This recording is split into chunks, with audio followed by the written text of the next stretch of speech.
Hello mga kabulasoy, nakikita nyo ba yan? Yan, diba? Ang daming pera. Yan, napakaswerte ng batang yan. Diba? Dahil nabigyan siya ng ganyan pera. Ako nung nag-aaral pa ako, hindi ako nabibigyan ng ganyan. Diba?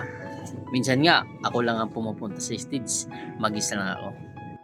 Una sa lahat, bago ko itong gawin yung video na to, gusto ko lang i-congratulate lahat yung mag-graduate ngayong taon. Yan. Congratulations sa inyong lahat. Pero munting pakiusap lang po sa mga magulang na nagbibigay ng pera sa kanilang mga anak. Sana po ay wag nyong isabit ito sa gitna ng graduation or seremonya para maipakita sa mga tao na higit kayo sagana kaysa sa nakakarami. At alam ko naman po na gusto nyo lang maging masaya ang inyong mga anak dahil sa kanyang graduation.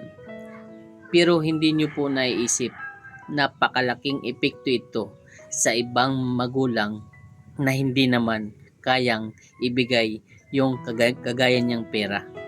Yung ibang estudyante mapapasa na all na lang at naiisip nila na sana ako din, sana mayroon din akong ganyan, sana binibigyan din ako ng aking mga magulang. Hindi naman po ito pangungontra para sa ibang magulang na nagbibigay ng ganyang regalo. Dahil mayroon pong ibang mga magulang na halos dumapa na sa pagtatrabaho.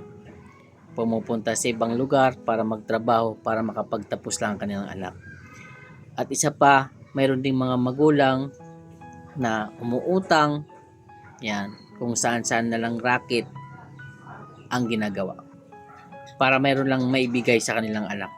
Para lang makapagtapos ng pag-aaral. Yan. Sa lahat po ng nakapagtapos ngayon, ako po ay bumabati ng congratulations. Salamat po.